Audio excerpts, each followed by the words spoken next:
కామారెడ్డి జిల్లా రామారెడ్డి పరిధిలోని అన్నారం బీట్ పరిధిలో పులిని హతమార్చేందుకు యత్నించిన నలుగురిని పోలీసులు అరెస్ట్ చేశారు.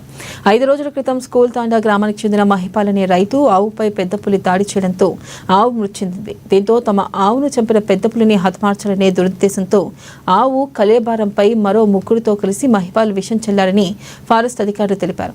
ఇక అటవీ జంతువుల పరిరక్షణ చట్టం ప్రకారం వారు అక్రమంగా అడవిలోకి ప్రవేశించారని డిఎఫ్ఓ నిఖిత తెలిపారు. అంతేకాకుండా అటవీ జంతువులను వేటాడే ప్రయత్నం చేయడంతో వారిపై కేసులు నమోదు చేసి రిమాండ్కు తరలించినట్లుగా తెలిపారు. ఫోరెన్సిక్ నివేదిక వచ్చిన తర్వాత అన్ని వివరాలు తెలియజేస్తామని నిఖిత వెల్లడించారు.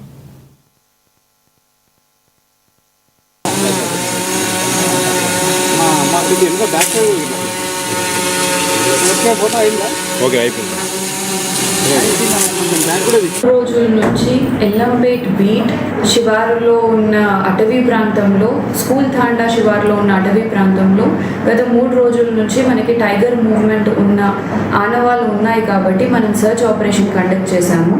మనం స్కూల్ తాండా నివాసులైన బుక్యా మహిపాల్, గంగావత్ కన్నీరామ్, సలావత్ గోపాల్, పిపావత్ సంజీవ్ ఈ నలుగురిని కూడా మనం trespassing under section 20 of Telangana forest act 1967 and under section 9 and 2 of wildlife protection act 1972 ఈ 2 సెక్షన్ల కింద వాళ్ళని రిమాండ్కి పంపించడం జరిగింది.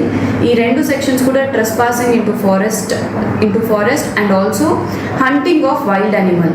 ఇక్కడ షెడ్యూల్డ్ 1 అయిన టైగర్ని హంట్ చేసే యత్నం జరిగింది కాబట్టి we have send them to remand. ఇవాళ 14 రోజుల రిమాండ్ జరిగింది వాళ్ళకి.